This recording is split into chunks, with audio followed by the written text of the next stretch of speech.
মার্কিন বিমান হামলায় ধ্বংসস্তূপে রূপ নিচ্ছে ইয়েমেন। রোববার রাতে ভয়াবহ হামলা চালিয়েছে যুক্তরাষ্ট্র। এতে রাজধানী সানার একটি ব্যস্ততম বাজারের বেশ কয়েকটি ভবন এবং বাণিজ্যিক প্রতিষ্ঠানের ব্যাপক ক্ষয়ক্ষতি হয়েছে বলে জানিয়েছে হুথি বিদ্রোহীরা। হতাহতের শিকারও হয়েছেন অনেকে। উদ্ধারকারীদের তৎপরতা ও অ্যাম্বুলেন্সের শব্দে ভারী হয়ে উঠছে চারপাশ। বান্ডেল থাকলে প্রতি সেনমানিতে টাকা বাঁচবে। বিকাশ সেনমানি বান্ডেল কিনে জিতুন প্রতি লেনদেনে। এর আগে শনিবার রাতে হোদাইদা প্রদেশে 13টি বোমা হামলা চালায় মার্কিন বিমান বাহিনী।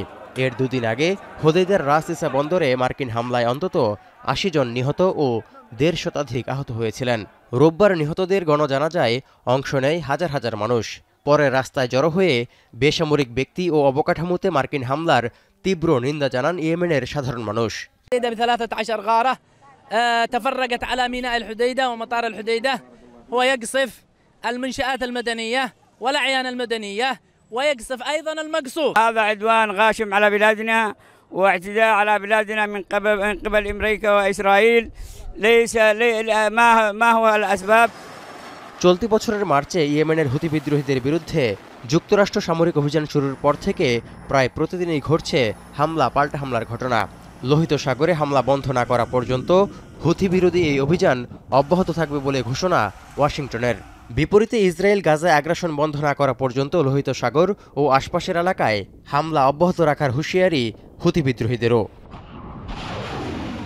এমন পরিস্থিতির মধ্যে আবারও যুদ্ধের গোপন তথ্য ফাঁসের অভিযোগ উঠল যুক্তরাষ্ট্রের প্রতিরক্ষা মন্ত্রী পিট হেগসের বিরুদ্ধে। মার্কিন গণমাধ্যম সিএনএনের প্রতিবেদনে বলা হয়, গত 15 মার্চ ইয়েমেনে চালানো সামরিক হামলার গোপন পরিকল্পনা ব্যক্তিগত সিগন্যাল চ্যাট গ্রুপে স্ত্রী, ভাই ও ব্যক্তিগত আইনজীবীর সঙ্গে তথ্য শেয়ার করেছেন পিট হেগসে।